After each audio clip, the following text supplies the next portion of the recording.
Hey everybody, welcome to this episode of Programming Algorithms. In this episode we're going to look at Python. We're going to look at the most basic implementation feature you have of Python, which is printing a message out onto the screen. So if you type in a message, you want to print it out. Any display, any menu, anything else you see, it uses the print statement to print those messages onto your screen. So typically in programming, the first computer programming language that's ever taught for any programming language is a program called Hello World, and that program just prints out the phrase Hello World onto the screen. So let's see how we do that in Python.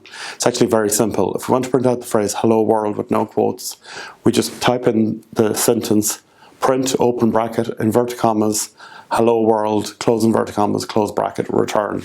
That's it. What will happen is the words hello, comma, world will print out right after that statement. So that's all there is to it. Python allows you to add in comments as well, remarks, as used to be called in basic programming days. If we added in comments before and after the print hello world, if we see a hash in any Python program, what that means is ignore anything that follows this line.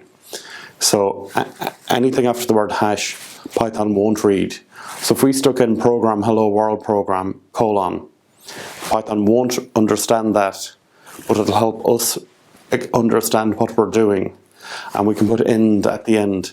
Python doesn't need a header at the start or an end at the end, but I think it's good practice to put it in, so I'd like us to put in our program name at the top of all our programs and an end at the end. But strictly speaking, Python doesn't need that, so you don't need to worry about it. Your programs will function without them, but I'd like, as good programming practice, just to put them in. In fact, if I was being very greedy, what I'd really like is that you put in a whole header at the start of your programs that says what the program is, what version number it has, a one-line description of the program, a program to print out hello world, written by who, and what date you created that on. So this would be, if you worked for a company, this would be normal practice. We'd have a standard header at the top of each program that says, this is the name of the program, this is a description of it, who wrote it and what date they wrote it on, and then every time it's changed, we'd add in amended on such and such a date, added this feature on. All of this code gets ignored if there's a hash at the start of the line, except in this case, the only thing Python is going to read in is print hello world. This is the weird thing about programming though. Programming languages are designed to be readable by a human being, but understandable by the computer as well. So the bit that's understandable by the computer is just print hello world. The rest of the text is for us to help us understand what the program is about. For a program like this, which is fairly straightforward and simple, we don't really need to have a big long explanation of what it's for, but as the programs get more complicated, it's actually very handy to add in a few comments yourself to remind yourself what this program is doing and when I changed it and things like that. So the hash does that for us. What I'm going to say for the moment is I'd like if every program starts with program name and ends with the end, but we will remember to put a hash in, because unlike the pseudocode with Python, we don't need them. If we want to print out a blank line after hello world, what we do is we change the code as it is to print hello world /in. So in computerese, in many programming languages, well, in some at least, if in your quotes you have a slash sign, what that means is this is a special function sign. And what /in reads to the computer is, it's as if you push the return key or carriage return. So if you try that, you'll see how it works. All it means is it'll print out hello world, it'll print out a blank line afterwards. So you'll notice as well that we've changed the program name from hello world program to hello world program new line. If we want to print out 2 lines of text, we could do hello world and then another print I'm here, and that'd be a nice simple message. So what happens then is it prints out the phrase hello world on one line, it prints out I'm here on the next line. Simple as that. If we want to join 2 strings together, how we do that is we can take a string hello world, and if we put a plus sign, if we have the first string in quotes hello world and we do plus I'm here, it'll print that out as hello world I'm here. So we can use the plus sign to add 2 strings together. We could just put it all in quotes as well, but that plus sign means join together, or there's a term concatenate to join the two strings together, and we'll see why that's actually a very useful function to have later on. If we want to print out the hello world 10 times, we can just do print hello world multiply by, that's the star, 10, and that'll print out hello world, hello world, hello world, hello world.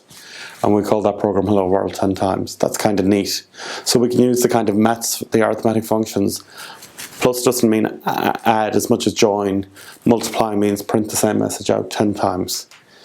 If we want to print out the same message 10 times, each on a new line though, we'd have to put in our /n again. So we use /n to indicate put it on a new line.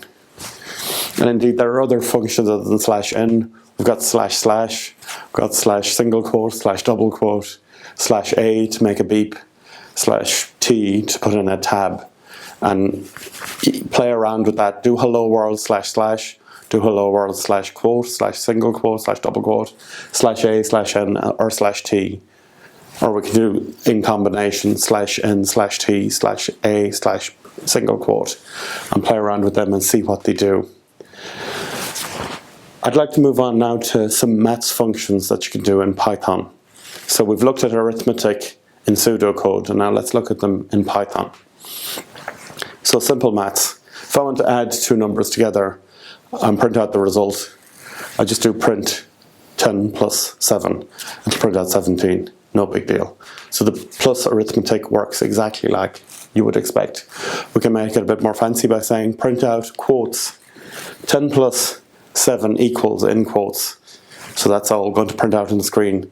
Then it's going to print out 10 plus 7, which is 17. So what that'll print out is 10 plus 7 equals 17.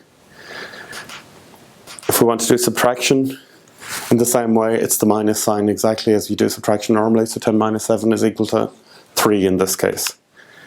Multiplication works exactly as multiplication does in normal maths. If we want, but instead of the X sign, we do the star sign. Because we use the letter X often to represent a variable, early computer scientists figured let's not use the multiply by sign because it looks a lot like X, so let's use the star instead for multiply. So if we do print out the message 10 star 7 equals, and then we do 7 multiply by 10, we'll get 10 star 7 equals 70. So addition, subtraction and multiplication are done exactly the same as you'd expect in maths, whereas division is a little bit different.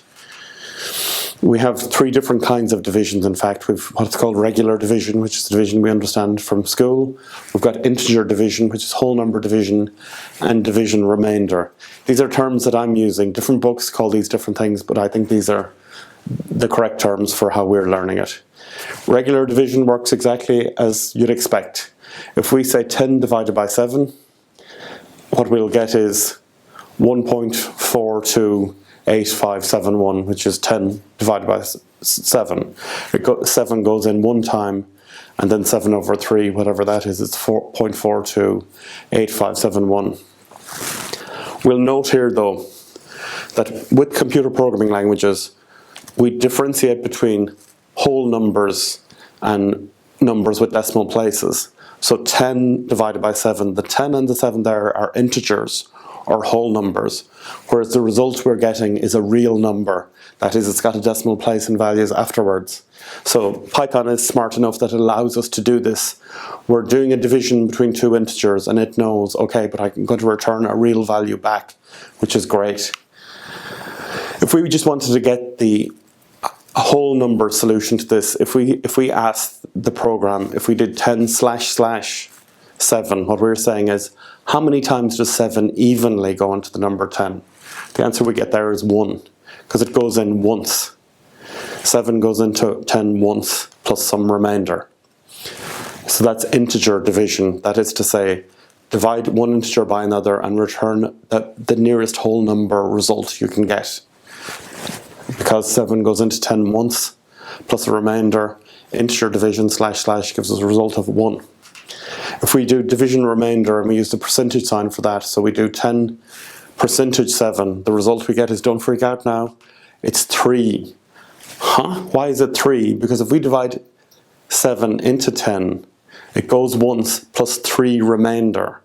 So the percentage tells us what's left over when we divide 7 into 3. 7 into 10, I beg your pardon. 7 into 3 goes once, and the remainder left over is the number 3. So that's what division remainder is. So to remind ourselves, regular division, a single slash means divide it and give whatever answer it gives. If I have 2 integers and I'm dividing them and it gives a real number, that's fine. Return that. Integer division means divide 10 into 7, but just give me the number 1 as a result, because it goes in once. So give me the whole number answer I get, and then division remainder says, divide the numbers in and just tell me what the remainder that's left over. What whole number do I get? So regular division can result in a real value, whereas both integer division and division remainder will give you whole number or integer values back out. So that's interesting. And again, if you play with that in Python, try different numbers, you'll see how that works. It's a fun little thing. Here's a little puzzle if you want to try it. What would you get if you print out 10 divided by 7 minus 10 / 7 multiplied by 7 plus 7? With all those brackets in it. So you have a go at that and see what you think. So let's move on now to variables. We've seen how we declare variables in pseudocode, so let's look at them in Python. Variables are great in Python because Python doesn't really require you to declare a type for the most part. Python does a lot of work. It figures out if I create a variable called x and I say it's equal to 6, boom, it knows I'm talking about a whole number or integer. So I don't need to say integer x equals 6. It knows exactly what I mean. We will note though, in pseudocode we represent assignment by saying less than minus. So we say x arrow 6. In Python, the symbol that represents assignment is the equal sign. Okay? So when you read x equals 6 in Python, what that reads is x is assigned the value 6, or x gets the value 6. And if I say print open brackets x, it won't print out x, it'll print out 6. It'll print out the number 6. Why? Because x has been assigned 6. So you can try that yourself. Just type in x equals 6, and then type in print open bracket x close bracket. If I did print open bracket inverted commas x inverted commas close bracket, it just print out x. But when I say print out the value of the variable x, it prints out 6. If we want to add 1 to x, it's simply print x plus 1. Couldn't be easier. So it's going to print out 7 there. If we declared 2 variables and we said x is equal to 6 and y is equal to 5, and then we said print out x plus y, what would it print out? It would print out 11, because 6 and 5 is 11. If we think about real numbers now, if I want to assign the variable x to a real number, all I do is give it a value that's got a decimal place. So if I say x is equal to 6.56, what that means is I have a real value, a value with a decimal place in it, and as I said, Python takes care of that type for you, which is great. If I print out x, it prints out 6.56, that's it. Also, if I say x gets the value 6.0, now that's an interesting one, because 6.0 seems like a whole number, but because I'm putting in the decimal place, it knows I might be adding in numbers after the decimal place afterwards, so it sees x as a real value. If I say x gets the value 6, it's integer. If I say x gets the value 6.0, it's a real value. And if I print it out, it prints out 6.0. If we want to create a character variable, if I say x gets the value single quote @ single quote, if I print out x, it'll print out @. If I say x gets the value single quote b single quote, if I say print x, it'll print out b. So the variable, a variable of character type means a single character. It can be an @, a slash, a semicolon, whatever you want. It can be a letter A, B, C, D, or it can even be a number.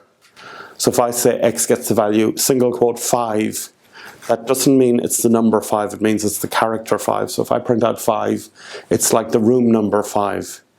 If I try and multiply x by 2, it'll say you can't multiply x by 2 because it's a character, not a real number, if you know what I mean. because it's the same as saying multiply @ by 2. It doesn't work because those single quotes mean it's not a numeric value, it's a character value. Exactly as I said. So if I say x gets the value 5 and I say print out x plus 1, it should say error.